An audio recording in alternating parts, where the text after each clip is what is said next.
Chapter 1. Afternoon. Tea at Mrs. Bellamy's. The little bell above the door of Mrs. Bellamy's tea shop gave its familiar silvery tinkle as Miss Jane Marple stepped inside, shaking a few drops of April rain from her old but well-brushed umbrella. The afternoon was mild for the time of year, yet the sky over St. Mary Mead had turned that soft, uncertain grey that promised more showers before evening. Inside, the tea shop smelled exactly as it always did: warm buttered scones, fresh Darjeeling, and the faint sweetness of homemade lemon curd. Small round tables dressed in crisp white cloths stood neatly arranged, each with its own little vase of early primroses. Mrs. Bellamy, plump and pink-cheeked, bustled behind the counter, her silver hair pinned up in the same neat bun she had worn for the last 30 years. "Good afternoon, Miss Marple," she called cheerfully. "Your usual corner table is free, dear. Earl Grey with a slice of lemon?"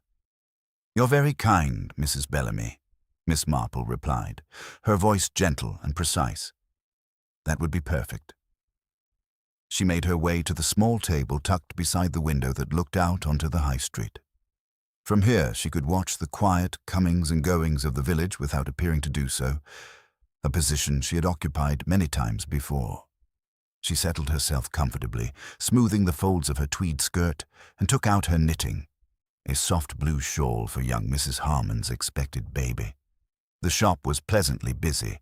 At one table sat old Colonel Clithering, grumbling good-naturedly over his seed cake. Near the door, two young mothers from the new housing estate were laughing over cream teas with their toddlers. And at the table nearest to Miss Marple's, a strikingly pretty young woman in a soft green coat was pouring tea for herself with graceful movements. Miss Marple had seen her before, though they had never spoken. Her name was Lila Hargrove, or rather, Mrs. Raymond Hargrove. She had moved to St. Mary Mead only 6 months earlier with her husband, a quiet, serious man who worked in insurance in Milchester. Lila was perhaps 28, with soft dark hair that curled naturally at the temples, large expressive eyes, and a smile that seemed to light the room whenever it appeared. Today that smile was absent. She looked pale, almost strained as she stirred her tea absent-mindedly. Miss Marple's needles clicked softly.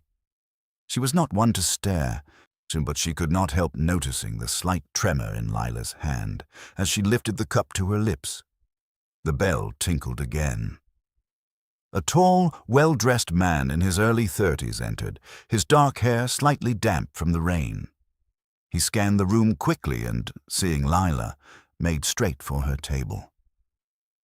"Darling, I'm so sorry I'm late," he said, bending to kiss her cheek.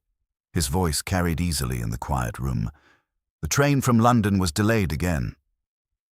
Lila looked up at him with a mixture of relief and something else. Something Miss Marple's sharp old eyes could not quite name. Anxiety. Fear. "It's all right, Raymond," she replied softly. "I ordered your usual Assam with milk, no sugar." Raymond Hargrove sat down, loosening his tie a fraction. He was handsome in a conventional way with regular features and careful manners, as yet there was a certain tightness around his mouth that suggested he carried more worries than he cared to show. They spoke in low voices. Miss Marple, of course, did not eavesdrop, but in a small tea shop sounds travel. She caught fragments. Something about the letter and "we can't go on like this." Lila's hand reached across the table and touched her husband's briefly, a gesture both tender and desperate. Mrs. Bellamy herself brought Miss Marple's tea, setting the pretty floral teapot and a plate of warm scones before her with a motherly smile. "Anything else, dear? The lemon curd is particularly good today." "Thank you, no," Miss Marple said. "This is quite sufficient." She poured her Earl Grey carefully, added a thin slice of lemon, and took a small, appreciative sip. The tea was, as always, excellent. At the next table, Lila had begun to drink her Darjeeling.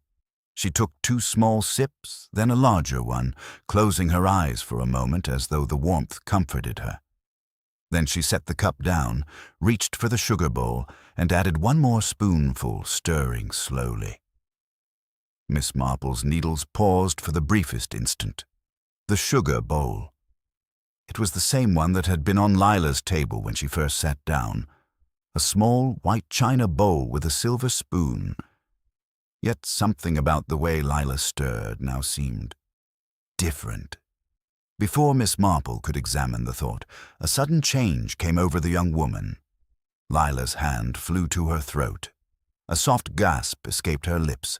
Her face, already pale, turned a ghastly grayish white. She tried to speak, but only a choking sound came out. Her eyes widened in terror and bewilderment. "Raymond," she whispered hoarsely, and then she collapsed sideways, her arm sweeping the teacup off the table. It shattered on the tiled floor with a sharp, shocking sound.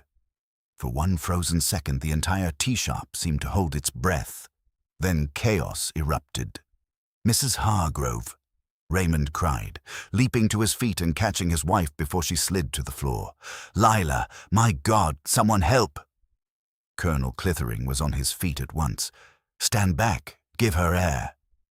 Mrs. Bellamy hurried over, her face white with shock. "Oh, dear Lord, what's happened? She was perfectly well a moment ago."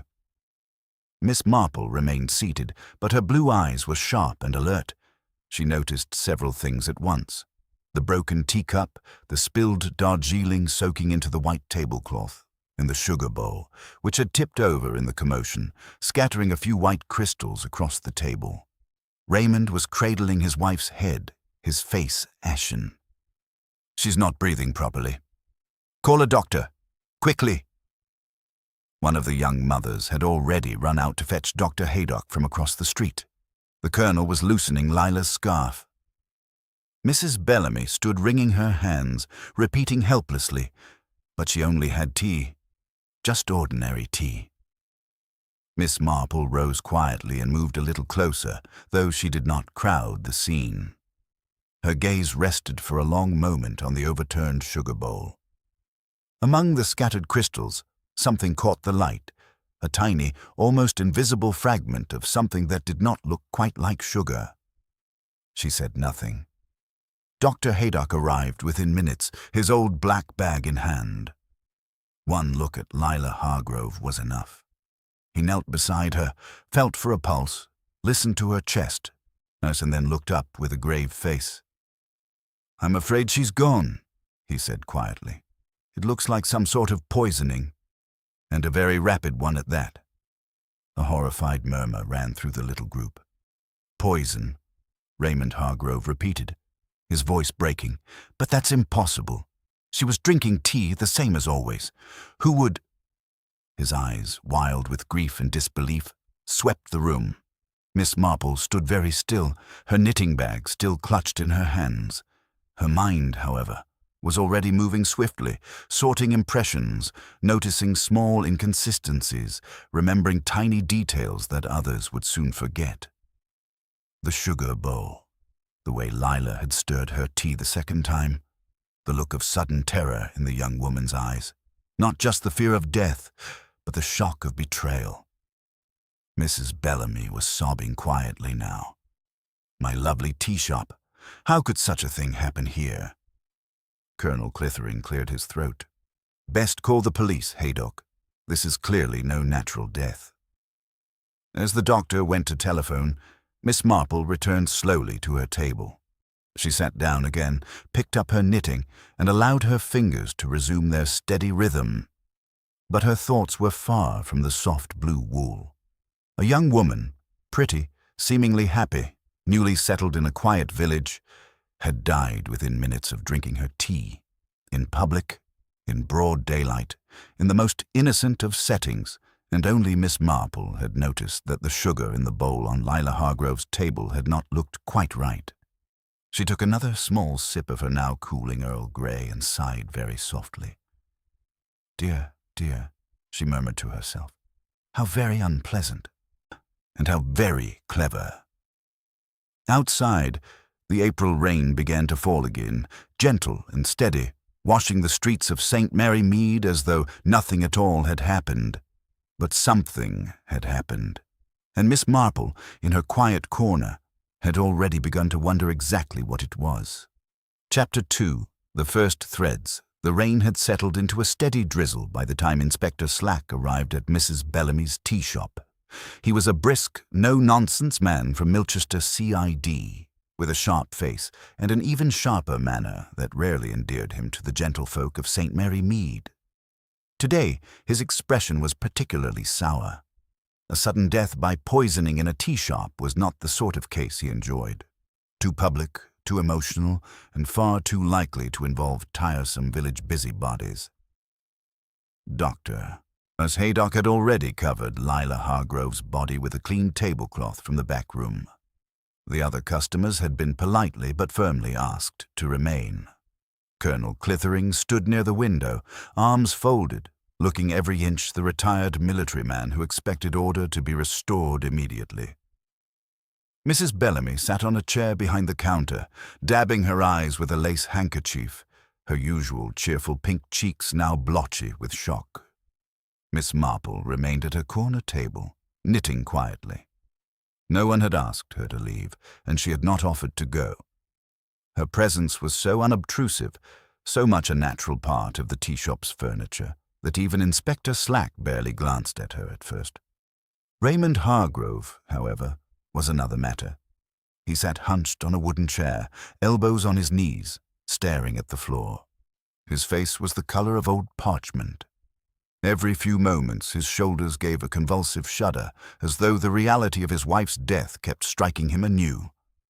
"I don't understand," he kept repeating in a low, broken voice. "She was perfectly well this morning. We had breakfast together. She said she wanted to do a little shopping in the village and then meet me here for tea. How could this happen? It was only tea." Inspector Slack crouched beside the body and lifted the edge of the tablecloth. He examined the shattered teacup and the dark stain of Darjeeling on the cloth. "Any idea what she ate or drank besides the tea?" he asked Raymond. "Nothing unusual," Raymond answered dully. "She took a scone with butter earlier, but she barely touched it. Just the Darjeeling. She always preferred it without milk." Slack's gaze moved to the overturned sugar bowl. A few white crystals still clung to the table. He picked up the small silver spoon and stirred the remaining sugar thoughtfully. "Dr. Haydock believes it was poison," Slack said flatly. "We'll know more after the post-mortem, but the symptoms point to something fast-acting. Cyanide, perhaps, or one of the organic alkaloids. The question is how it got into her cup." Mrs. Bellamy gave a little wail. "Not in my tea shop. Everything is fresh. I bake the scones myself every morning. The tea leaves come from the same supplier we've used for 20 years. There can't have been anything wrong with the Darjeeling." "Nevertheless," Slack continued, "we'll need samples of everything on this table. The teapot, the cup fragments, to the sugar. All of it goes to the lab." Miss Marple's needles clicked once, twice, then paused. Inspector Slack finally noticed her. "And you are?" "Miss Jane Marple," she said mildly.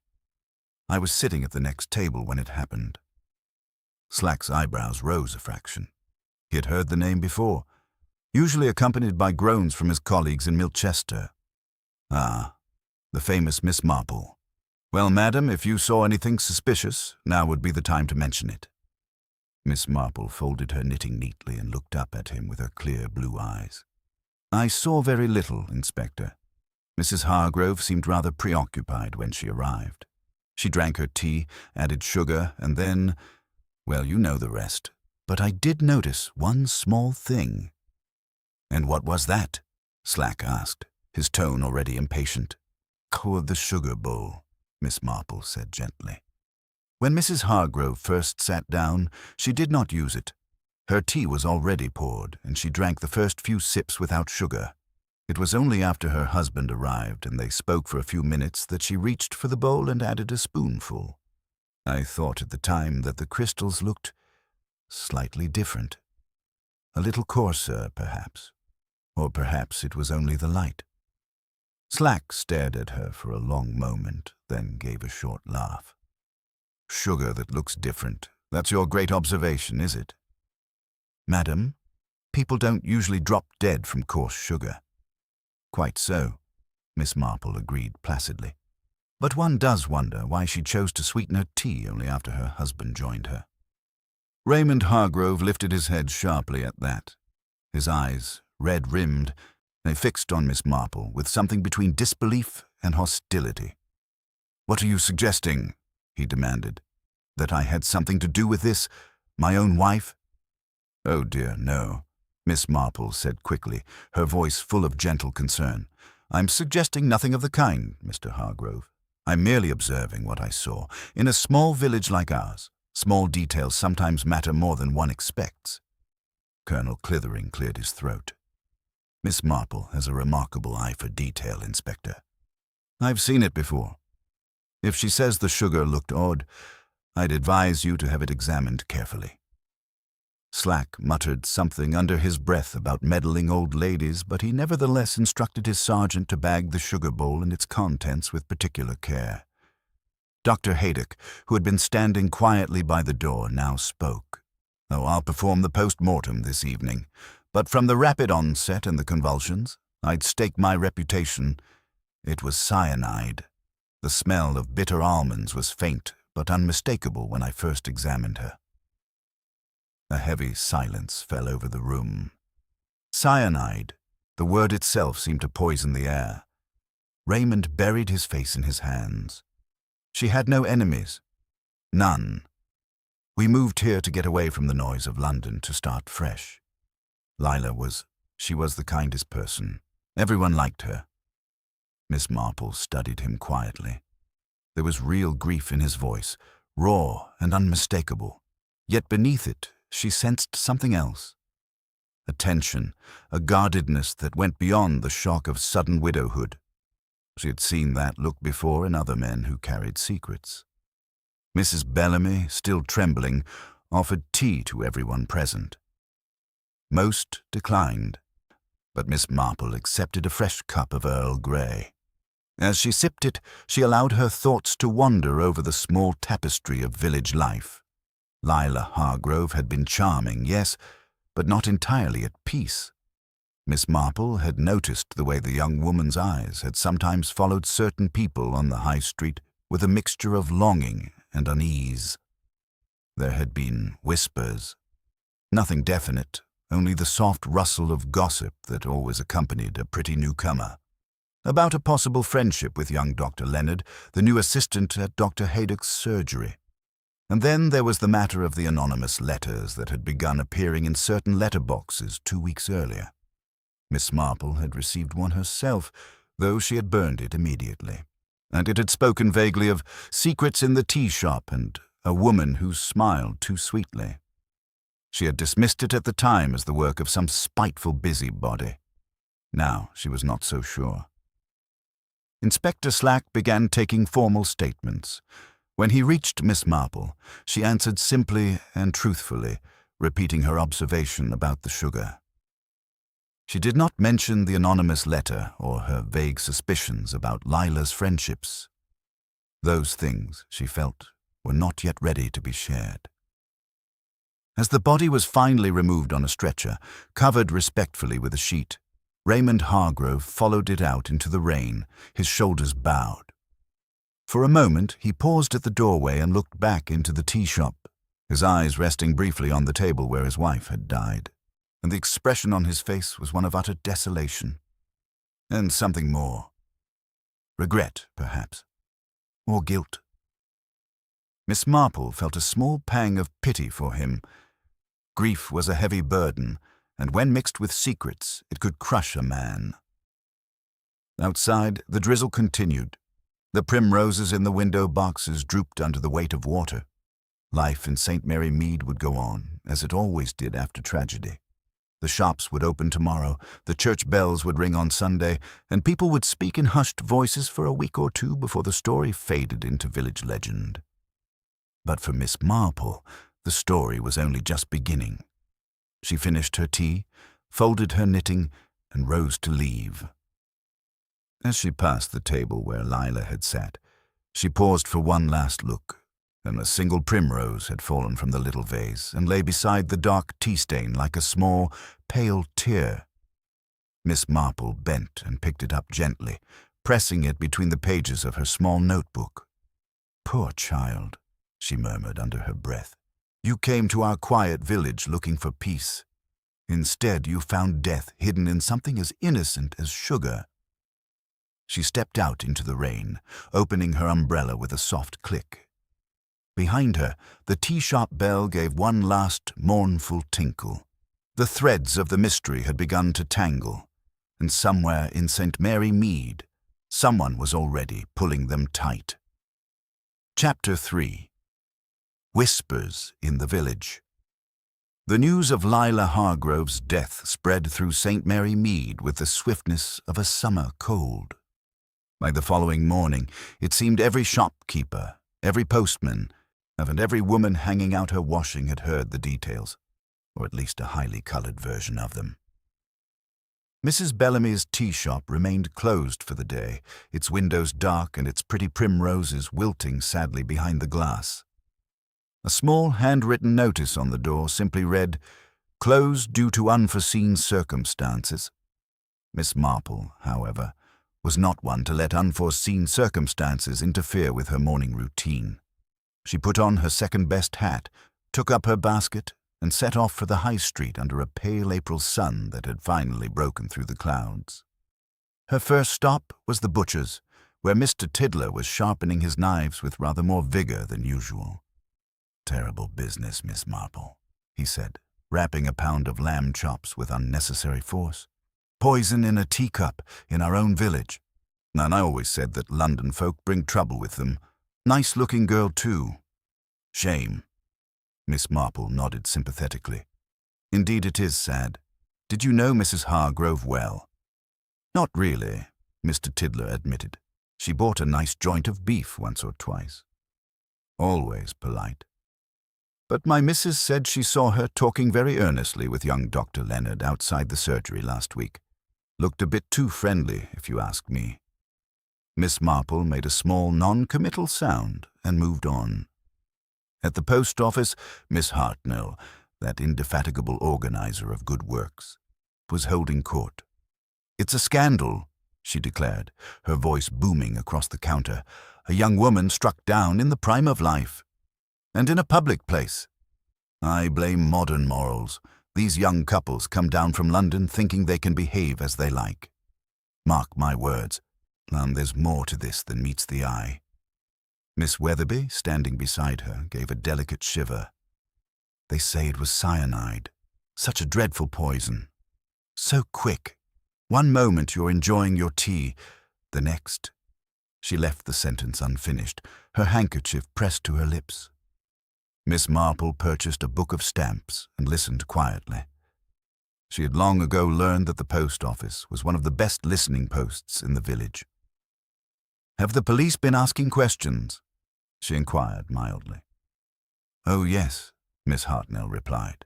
"That Inspector Slack was here first thing. Very abrupt he was. Wanted to know if anyone had seen Mrs. Hargrove with anyone else, as if we would notice such things." Miss Marple smiled inwardly. In St. Mary Mead, people noticed everything. She left the post office and walked slowly towards the vicarage. The Reverend Leonard Clement and his wife Griselda were old friends, and she often found their garden a peaceful place for quiet reflection. Griselda was in the garden, cutting daffodils for the church. She looked up as Miss Marple approached, her pretty face clouded with worry. "Jane, how awful about poor Mrs. Hargrove. Len is terribly upset. He only met her once or twice, but she seemed such a gentle soul. Do come in and have some coffee. You look as though you've been hearing all the gossip." Over coffee in the sunny morning room, Miss Marple told them what she had seen in the tea shop. She described the sudden collapse, Raymond's obvious distress, and her own small observation about the sugar bowl. Griselda's eyes widened. "You think someone tampered with the sugar?" "I think it is possible," Miss Marple said carefully. "But one must be very sure before making accusations. People's lives can be ruined by careless talk." The vicar joined them, looking tired. "The Hargroves seemed a devoted couple when they first arrived," he said.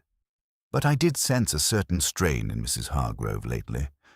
She came to see me about a fortnight ago, asking rather vague questions about forgiveness and second chances. I tried to offer comfort, but she left without really unburdening herself." Miss Marple's interest sharpened. "Did she mention anyone in particular?" "No names," the vicar replied. "But she seemed frightened of something, or someone." As Miss Marple walked home later, she turned these fragments over in her mind. A frightened young woman, a husband who looked both grief-stricken and guarded, a possible friendship with a young doctor, anonymous letters, and poison hidden in something as ordinary as sugar. She was so deep in thought that she almost collided with Raymond Hargrove himself. He was coming out of the small newsagent's, a newspaper tucked under his arm. His face was drawn, his eyes heavy with sleeplessness.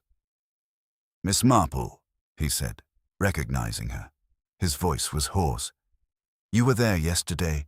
You saw it happen." "Yes, I did," she replied gently. "I'm so very sorry for your loss, Mr. Hargrove. If there is anything I can do—" He gave a short, bitter laugh. "Do?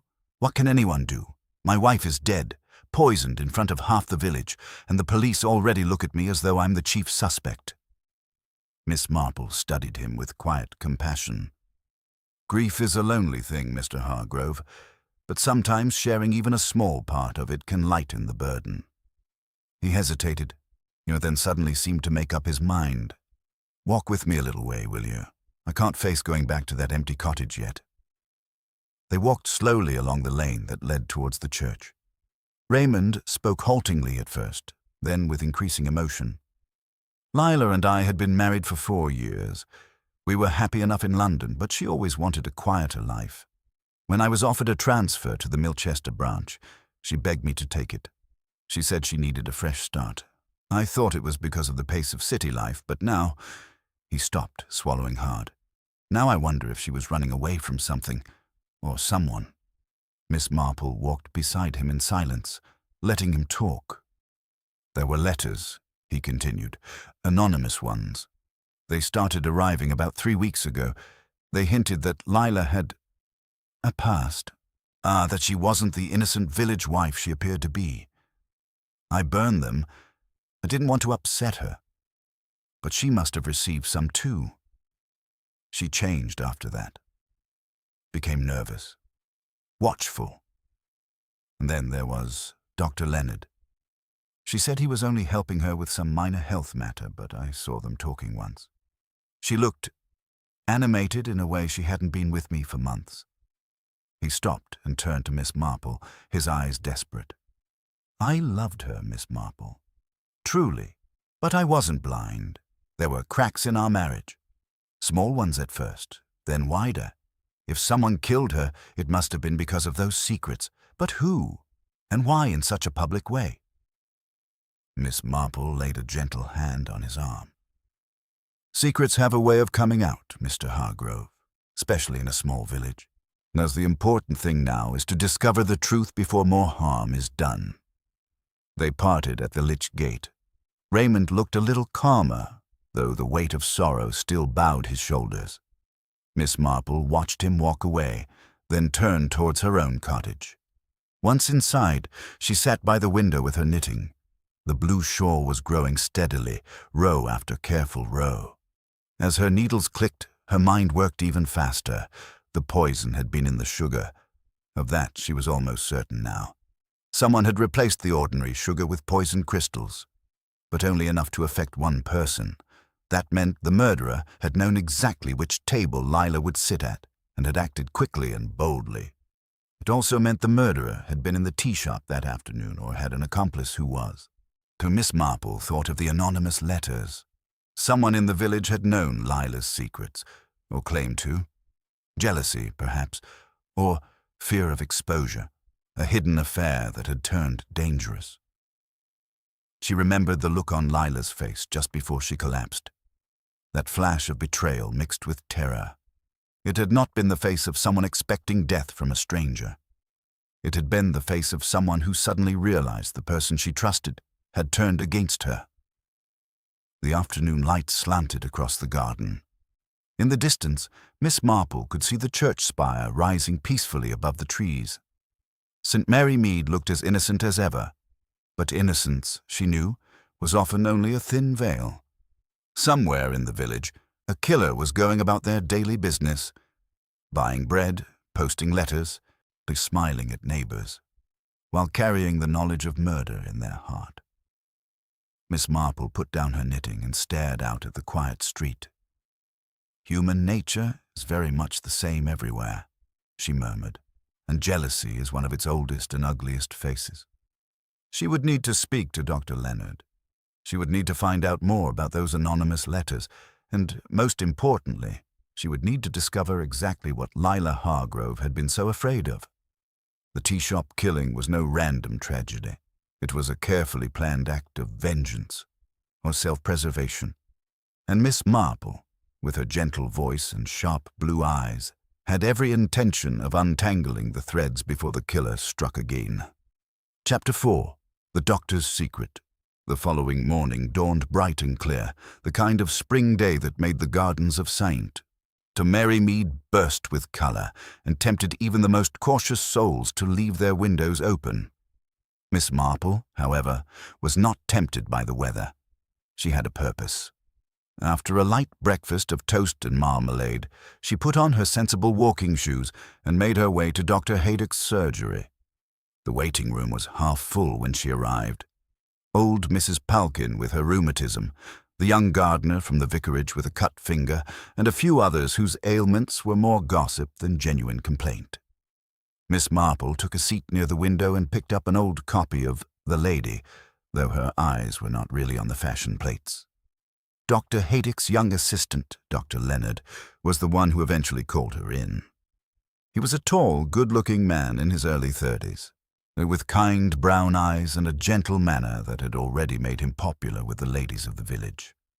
Today, however, those eyes were shadowed with fatigue. "Miss Marple," he said, closing the door behind her.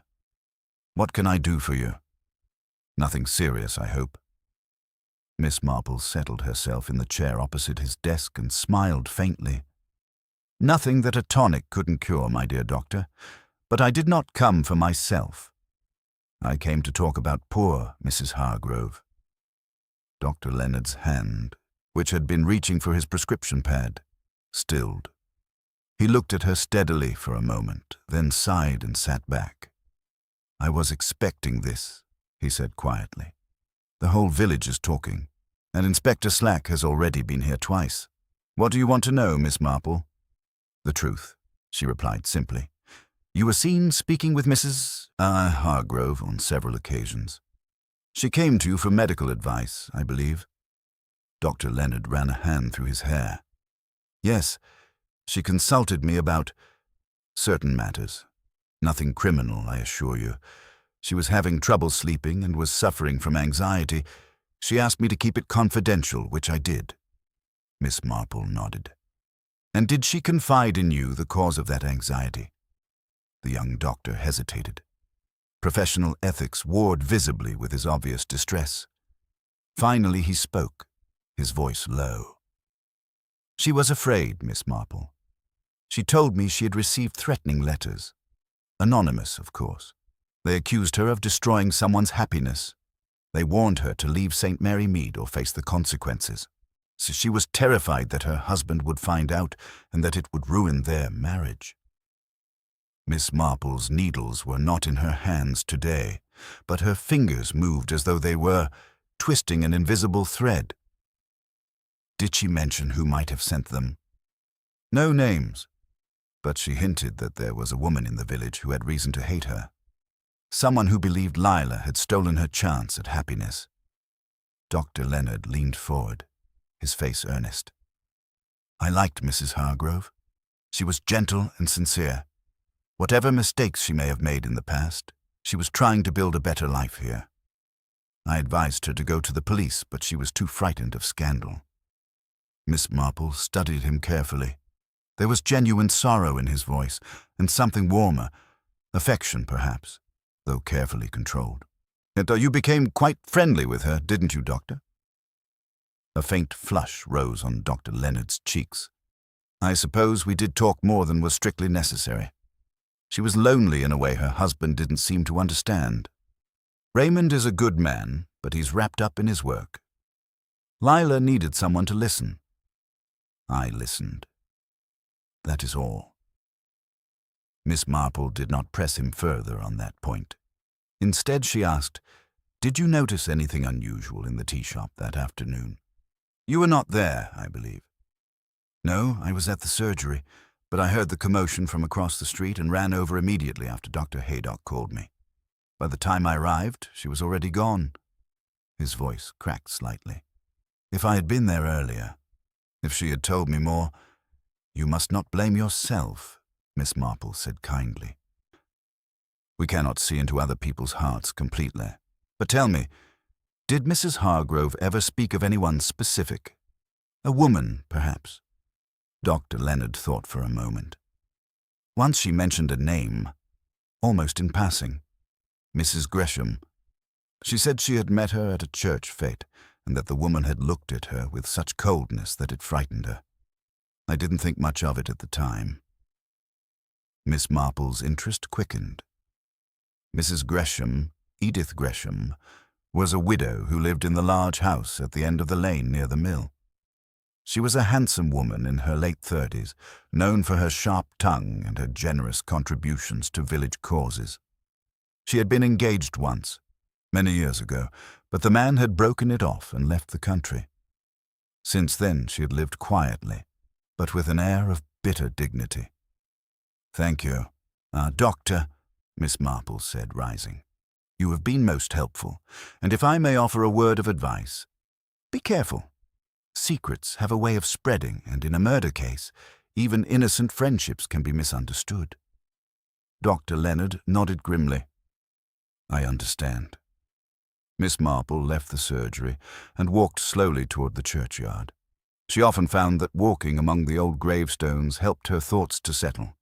Today the daffodils nodded brightly along the paths, but her mind was on darker matters. Edith Gresham. A woman scorned, or at least a woman who believed herself to have been wronged by life. Could jealousy have driven her to such a desperate act? Poison in a public tea shop required planning, nerve, and a cold calculation that Miss Marple found chilling. She decided to pay a call. Mrs. Gresham's house was a solid Victorian villa with well-tended gardens. The maid showed Miss Marple into the drawing-room, where Edith Gresham sat embroidering by the window. She was a striking woman, with strong features and dark hair streaked with grey. Her eyes, when she looked up, were cool and appraising. "Miss Marple," she said, setting aside her work, "to what do I owe this unexpected pleasure?" Miss Marple took the offered chair and came straight to the point with her usual gentle directness. "I have come about Mrs. Hargrove's death. You knew her, I believe?" Edith Gresham's mouth tightened. "I met her once or twice. A pretty creature. Rather too pretty for her own good, perhaps." There was no mistaking the bitterness in her tone. Miss Marple continued softly. "She was frightened before she died. She received letters accusing her of interfering in someone else's happiness. I wondered if you might know anything about that." For a moment, Mrs. Gresham's composure cracked. Her hands clenched in her lap. "Are you accusing me of sending poison pen letters, Miss Marple? Or worse?" "I accuse no one," Miss Marple replied calmly. "But when a young woman dies suddenly, one must ask difficult questions. Did you have any reason to dislike Mrs. Hargrove?" Edith Gresham rose and walked to the window, her back stiff. "Reason? Perhaps. My late fiancé, the only man I ever loved, left me for a woman very much like Lila Hargrove. Young, charming, full of life. He married her instead. She made him miserable and then left him. He died abroad, broken. When Lila arrived in the village with her adoring husband, it brought it all back. I may have spoken sharply to her once at the fete. But letters, poison. No, Miss Marple, I'm not a murderer. Her voice shook with suppressed emotion, anger, grief, and a deep, long-held resentment. Miss Marple watched her carefully. The woman's pain was real. Whether it had driven her to kill was another matter. As she left the house, Miss Marple felt the weight of human suffering more acutely than ever. Jealousy was a terrible thing. It could twist even the kindest heart into something unrecognizable. She stopped at the vicarage again on her way home. Griselda greeted her with a worried frown. "Jane, you look troubled. Come and sit down. Len is out visiting the sick, but I can make tea." Over tea and seed cake, Miss Marple shared some of what she had learned. Griselda listened with wide eyes. "So many secrets," she whispered. "Poor Lila, and poor Raymond. Do you think Mrs. Gresham could really have done it?" "One never knows what people are capable of when they feel cornered," Miss Marple said. "But there is still much we do not know. The sugar bowl, for instance. How did the poison get into it without anyone noticing?" That evening, as Miss Marple sat by her own fireside with her knitting, a knock came at the door. It was Raymond Hargrove, looking even more haggard than before. "Miss Marple," he said without preamble, "the police have questioned me again. They think I might have known about the poison. They found traces of cyanide in the sugar, exactly as you suggested, but I swear I had nothing to do with it. Lila was my wife. I loved her, and even when things were difficult." Miss Marple invited him in and poured him a small glass of her homemade cherry brandy. He accepted it gratefully and sat staring into the fire. "I found something today," he continued, "in Lila's dressing table. A letter, not anonymous this time. It was from a man. It spoke of meeting her again, of old promises. It was dated 2 weeks before her death." His voice broke. "She never told me. She was still seeing someone from her past." Miss Marple's heart ached for him. The pain of betrayal mixed with the fresh wound of loss was almost too much for any man to bear. "Secrets destroy us from within, Mr. Hargrove," she said gently. "But the truth, however painful, may help us catch the person who took her from you." He left a little later, the letter still clutched in his hand like a talisman of sorrow. And Miss Marple sat long into the night, her knitting forgotten. The pattern was becoming clearer now. Jealousy, old loves, hidden affairs, and a single spoonful of poisoned sugar in a pretty tea shop. But one thread still eluded her. Who had actually placed the poison in the bowl? And why choose such a public, risky method? The answer, she felt sure, lay not in London or in Lila's mysterious past, but right here in St. Mary Mead, among the people who smiled and waved and pretended that village life was simple and kind. She looked out at the moonlit garden and sighed. "Human nature," she whispered, "is sadly predictable. And yet, so very sad." Tomorrow she would visit Mrs. Bellamy again. The tea shop would reopen soon, and with it, perhaps, new memories and new clues. The killer was still walking free, confident that no one would connect the pretty young widow to the deadly crystals in the sugar bowl. Miss Marple intended to prove them wrong. Chapter 5. The Reopened Tea Shop. Mrs. Bellamy's tea shop reopened 3 days after the tragedy, its windows freshly washed and new primroses placed on every table as though bright flowers could somehow erase the memory of death. The little bell still tinkled cheerfully when customers entered, but the atmosphere inside had changed. Conversations were hushed. Eyes darted nervously toward the corner table where Lila Hargrove had sat. Even the scent of warm scones seemed tinged with something sharper, the faint, metallic edge of fear. Miss Marple arrived shortly after 11 o'clock, carrying her knitting bag and wearing her most ordinary expression. She chose her usual seat by the window, though today she deliberately sat with her back to the fatal corner. Mrs. Bellamy herself came hurrying over, her face still pale but determined to carry on. "Oh, Miss Marple, it's good to see a familiar face," she whispered, setting down the usual pot of Earl Grey. "I nearly closed for good, you know, but the vicar said life must go on, and the bills won't pay themselves.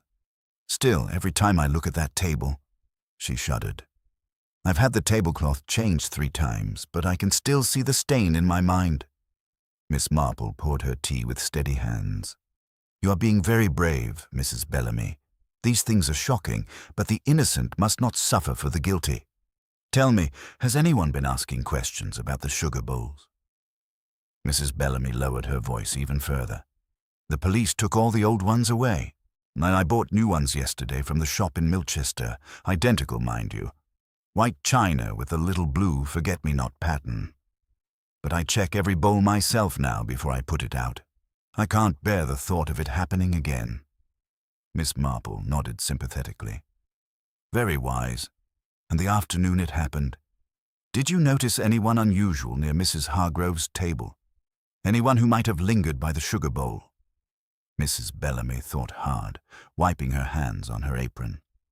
"It was busy, as you know. Colonel Clithering was here, the 2 young mothers. That nice Mrs. Gresham came in for 10 minutes to collect a cake order. She stood right by the counter, talking to me. Oh, and young Sally from the bakery popped in with fresh buns. She passed quite close to Mrs. Hargrove's table when she was serving." Miss Marple's blue eyes sharpened. Sally Cooper was a lively girl of 19 who helped her mother at the village bakery. She had a reputation for being rather flighty and was known to have cast admiring glances at more than one married man in the village. "Thank you, dear," Miss Marple said. "The tea is excellent, as always." She sipped slowly, letting the warmth steady her thoughts. The poison had been placed in the sugar bowl after Lila first sat down, but before she added the fatal spoonful. That narrowed the window of time considerably.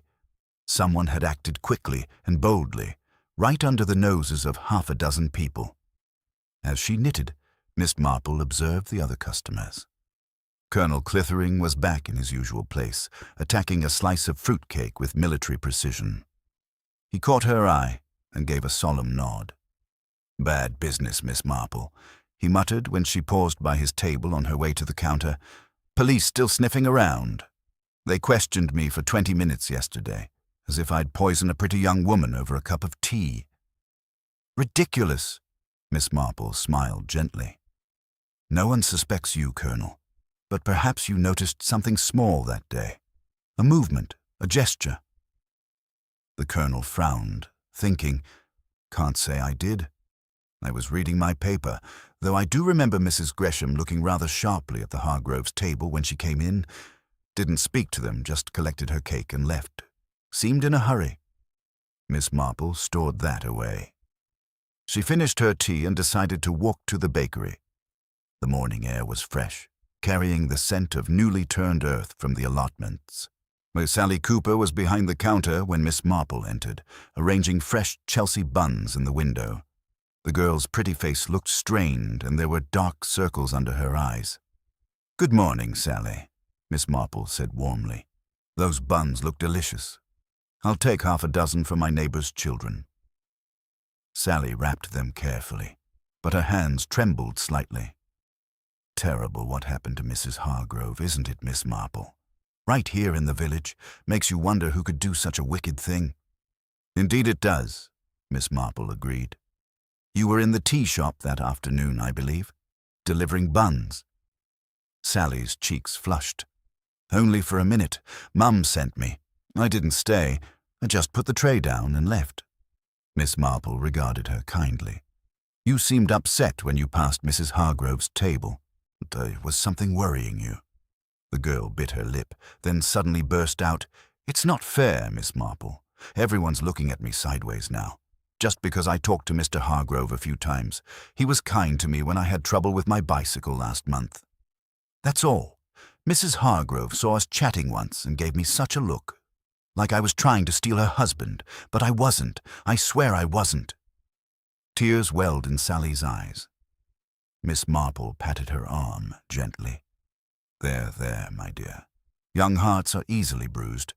Did Mrs. Hargrove ever speak to you directly? Sally shook her head. No, but I heard her arguing with someone on the telephone once when I was delivering to their cottage. She sounded frightened. She said something like, "You can't keep threatening me.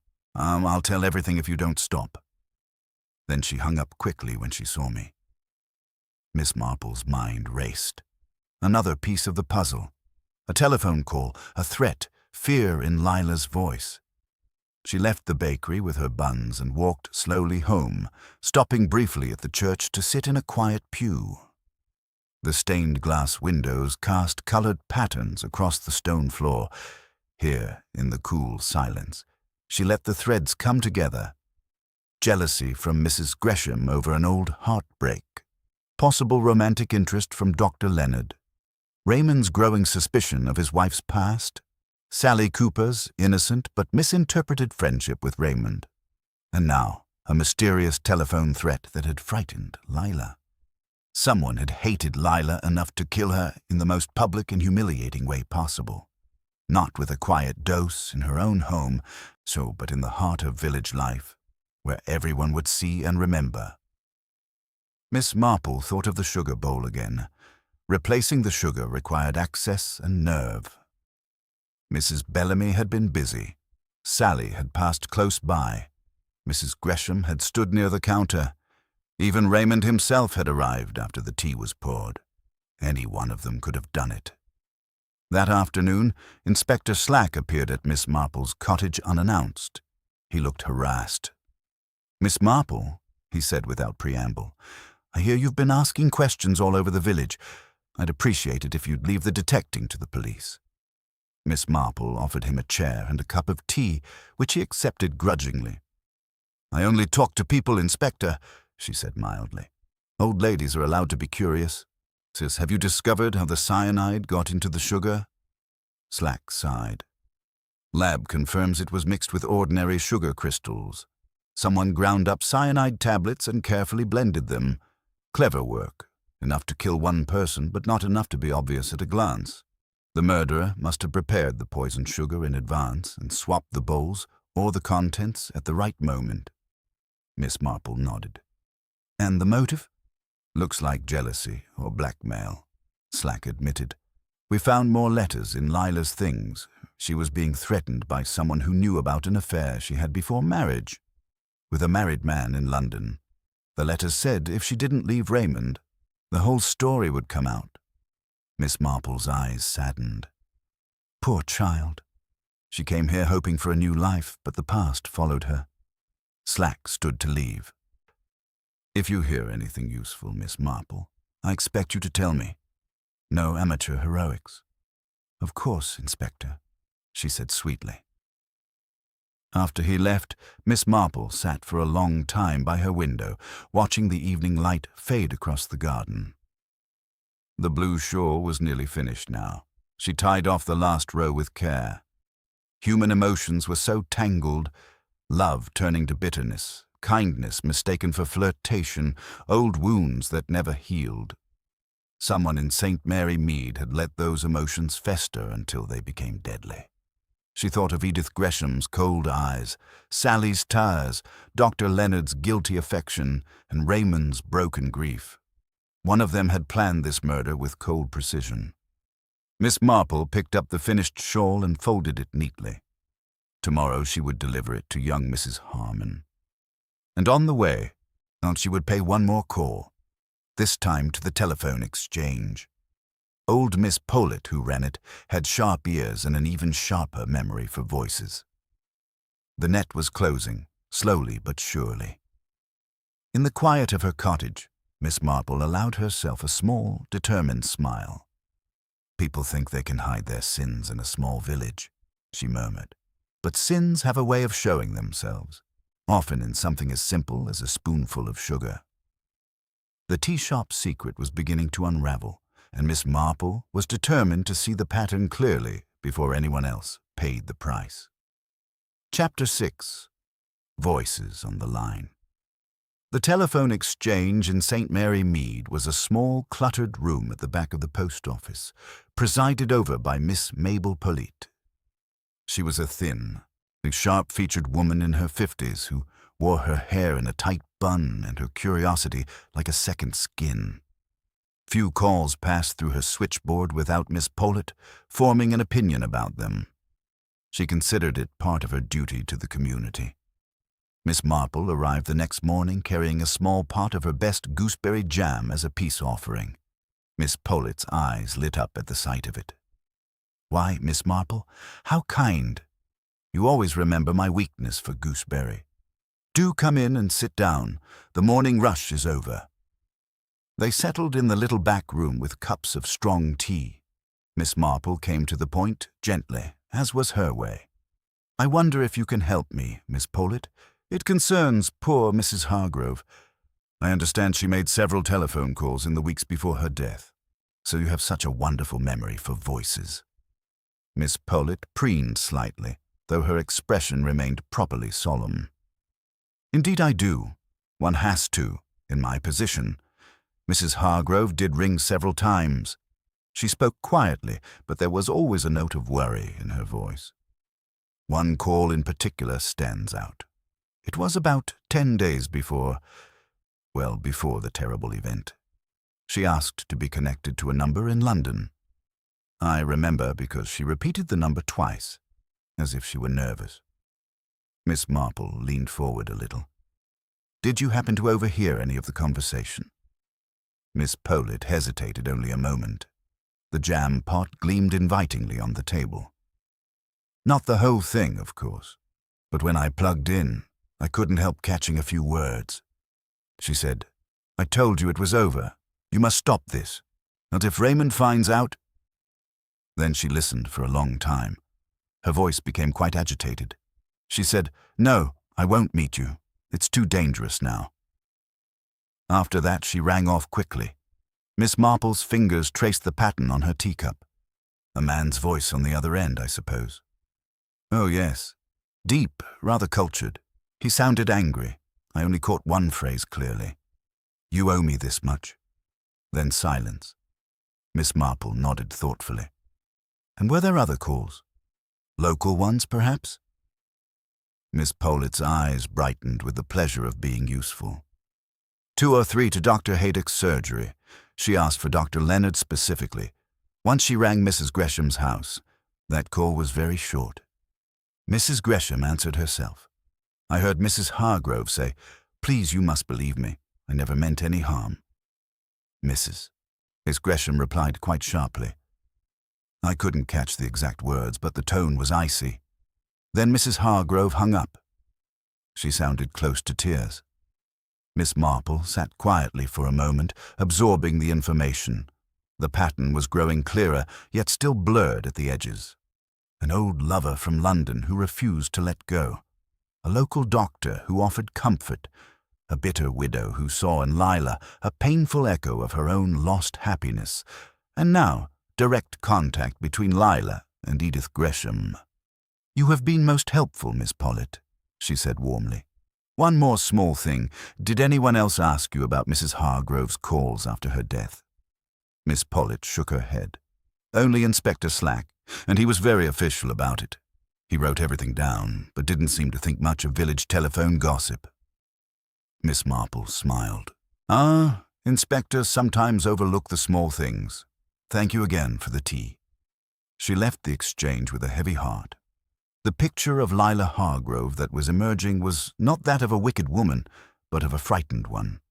Someone who had made mistakes and was desperately trying to escape their consequences. The poison in the tea shop now seemed less like random vengeance and more like a calculated strike to silence her forever.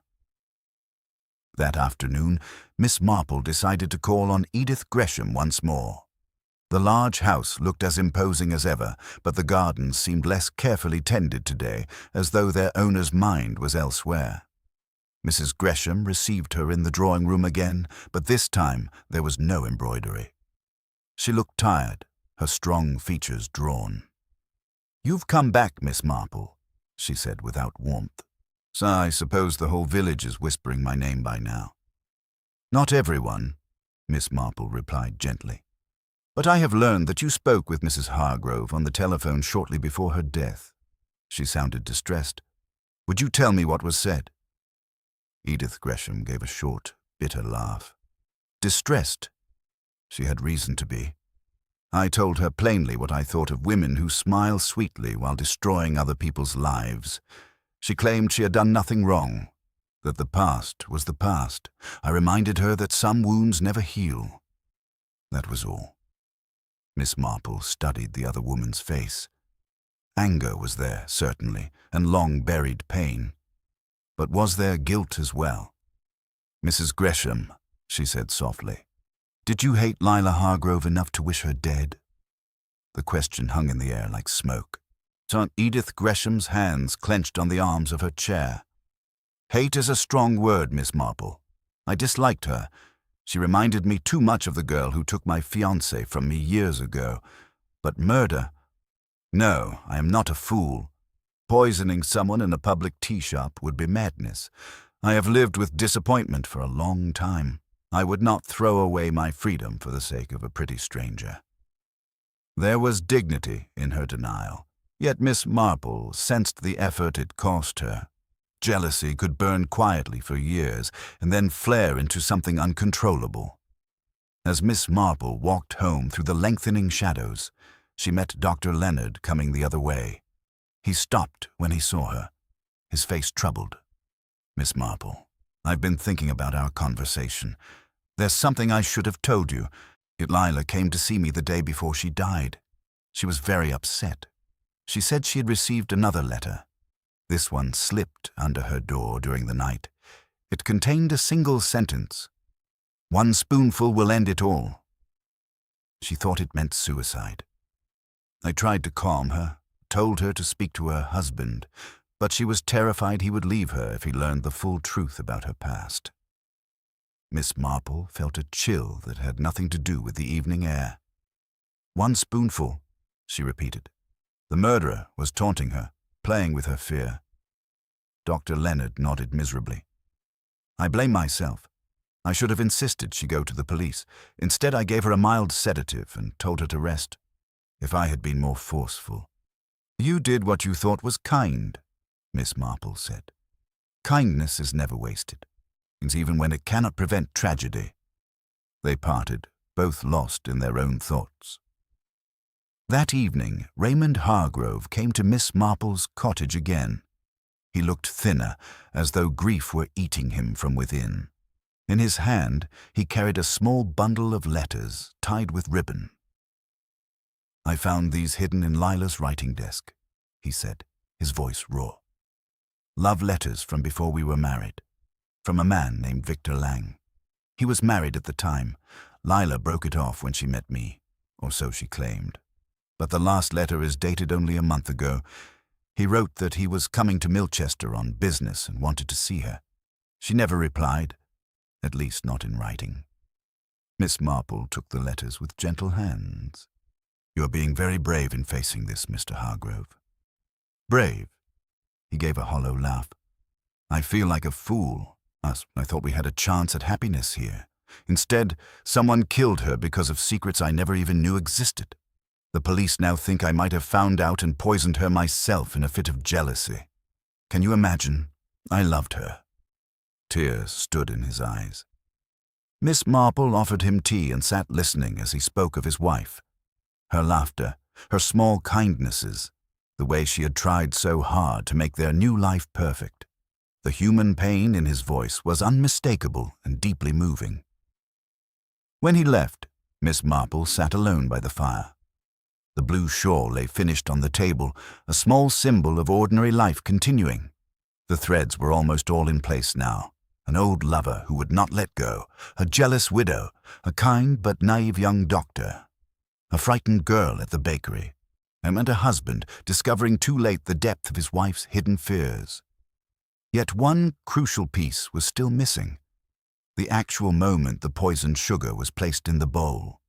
Who had the opportunity, the nerve, and the cold calculation to do it in a busy tea shop? Miss Marple picked up her knitting needles again, though her hands were idle. She stared into the flames. "Someone wanted Lila Hargrove silenced quickly and publicly," she murmured. "Not just killed, but disgraced in front of the entire village. That speaks of deep personal hatred. The fire crackled softly. Outside, the village slept under a clear sky, its secrets wrapped in darkness. Miss Marple knew the truth was close now. She could feel it, like the faint, bitter scent of almonds that had lingered over Lila's body. Tomorrow she would visit the tea shop once more, and this time she would look not only at the people, but at the small, overlooked details that told the real story. The killer had made one tiny mistake, and Miss Marple, with her quiet voice and sharp old eyes, was determined to find it. Chapter 7. The Mistake in the Sugar. The next morning, Miss Marple returned to Mrs. Bellamy's tea shop with a quiet sense of purpose. The little bell gave its familiar silvery tinkle, but the sound seemed sharper now, almost accusing. Several tables were occupied, yet an invisible barrier still surrounded the corner where Lila Hargrove had died. No one chose to sit there. Mrs. Bellamy greeted her with a mixture of relief and anxiety. "Miss Marple, you're becoming quite a regular again. Will it be the usual Earl Grey?" "Yes, please, dear," Miss Marple replied, settling into her favorite window seat. And if it is not too much trouble, I should like to see one of the new sugar bowls, the ones you bought after the incident." Mrs. Bellamy looked puzzled, but brought a clean white china bowl with its delicate forget-me-not pattern and placed it on the table, along with the teapot. "They're exactly the same as the old ones. I made sure of that. The police returned the others yesterday, but I can't bear to use them yet." Miss Marple thanked her and waited until Mrs. Bellamy had moved away to serve another customer. Then she lifted the lid of the sugar bowl and studied the contents carefully. The crystals looked ordinary enough, fine, white, and uniform. She took a tiny pinch between her fingers, rubbing them gently. They felt smooth, with no unusual texture. Yet something nagged at her. She glanced around the room. Colonel Clithering was once again at his usual table, reading the newspaper. Two village ladies were chatting over toasted tea cakes, and at a small table near the counter sat Sally Cooper, looking pale and nervous as she sipped a cup of weak tea. The girl had clearly come to steady her nerves rather than for any real appetite. Miss Marple beckoned Mrs. Bellamy over again. "Tell me, dear, on the day of the tragedy, did you yourself fill the sugar bowls that morning?" Mrs. Bellamy nodded. "I always do it first thing, fresh sugar from the big tin in the kitchen.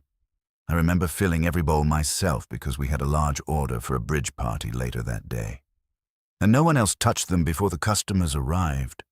Not that I noticed, though Sally brought the buns in and set them down near the counter.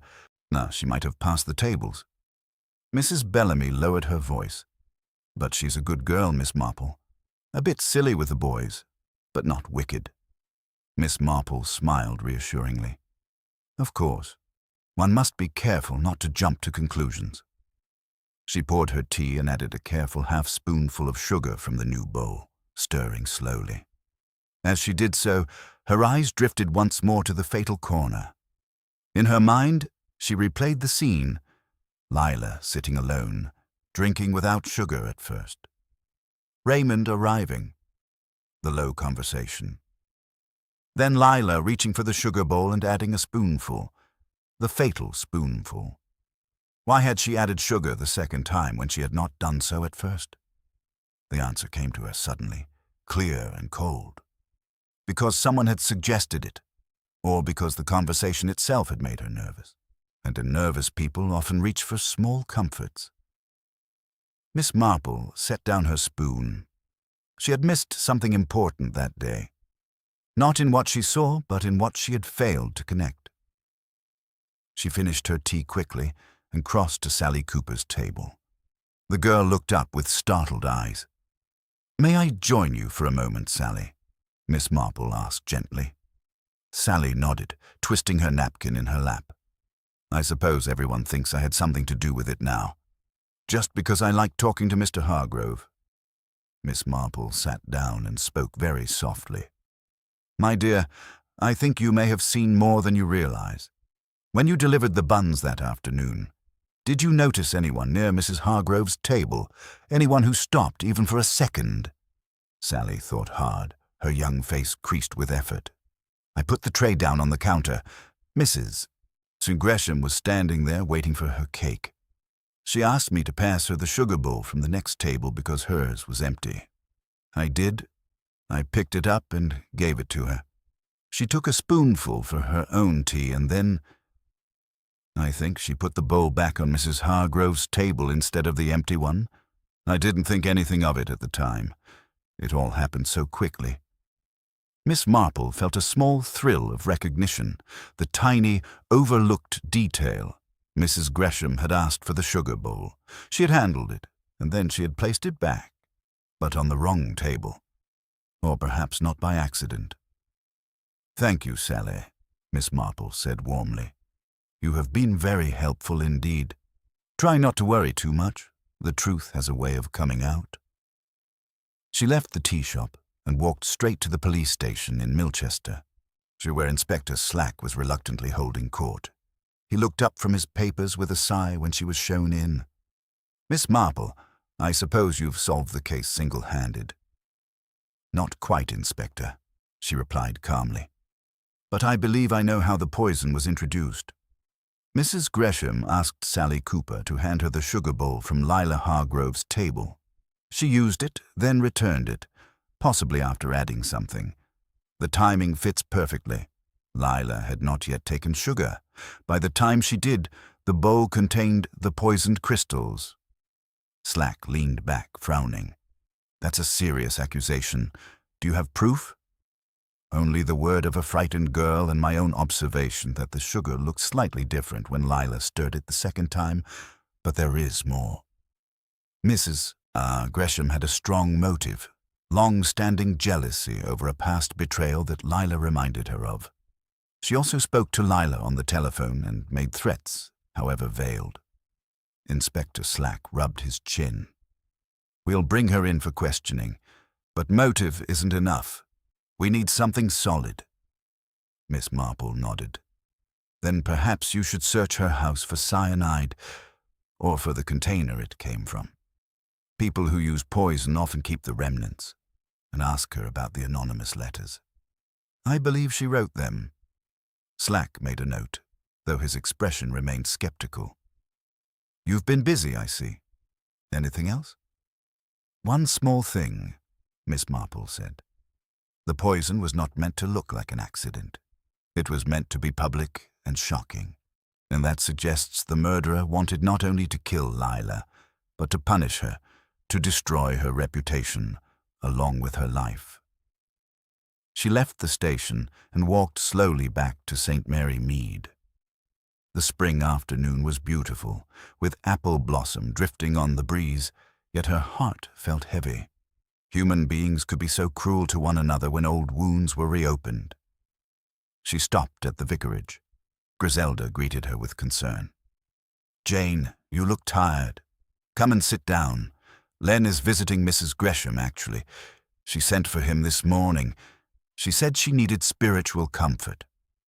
Miss Marple's eyebrows rose slightly. "Did she indeed?" The vicar returned an hour later, looking troubled. "Edith Gresham is in a strange state," he told them. "She spoke of guilt and forgiveness, but would not be specific. Now, she kept saying that some sins cannot be forgiven in this life. I fear she may be on the verge of a breakdown." Miss Marple said nothing, but her mind was working rapidly. That evening, as twilight fell, a knock came at Miss Marple's door. It was Raymond Hargrove, accompanied by Inspector Slack. Raymond's face was pale but resolute. "Miss Marple," he said, "the inspector has told me what you discovered about the sugar bowl.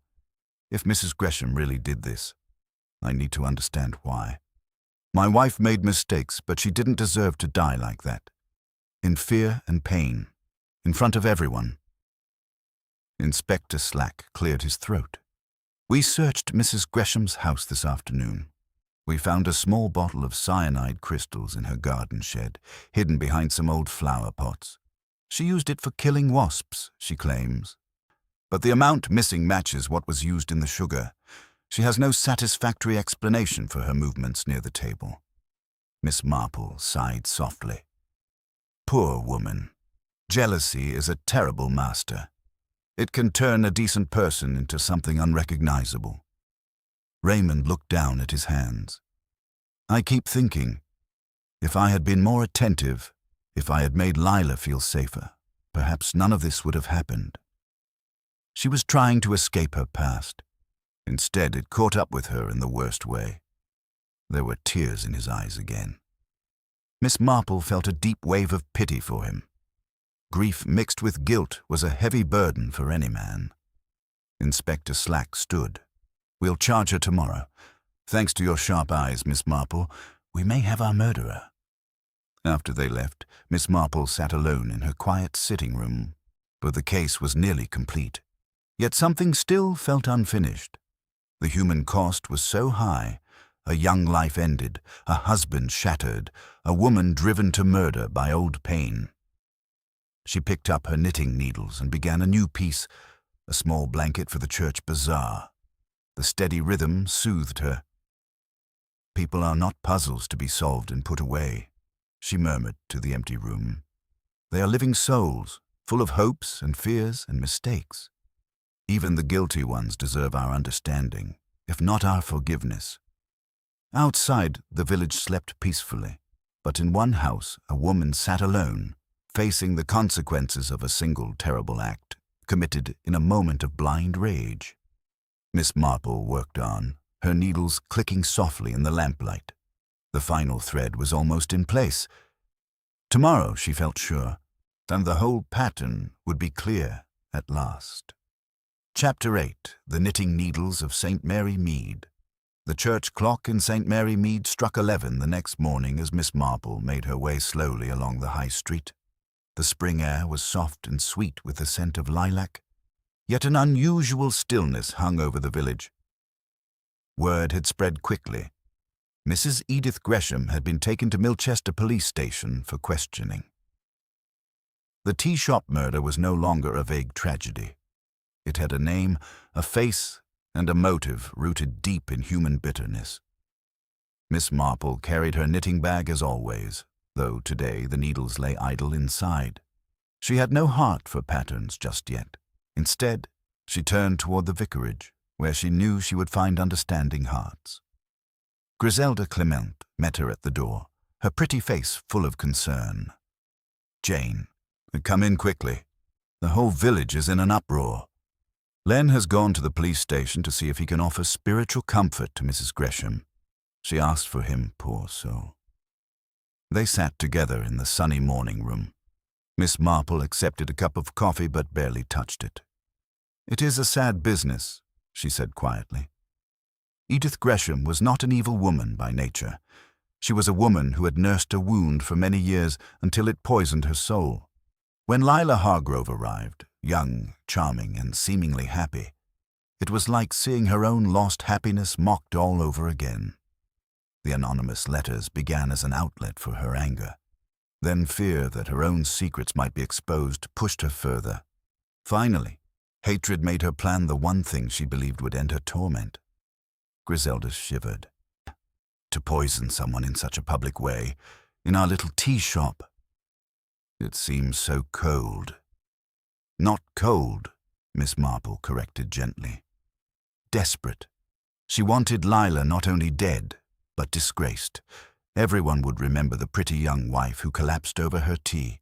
The gossip would linger for years. In Mrs. Gresham's twisted mind, that was justice for the pain she had suffered long ago. The vicar returned shortly before luncheon, looking grave.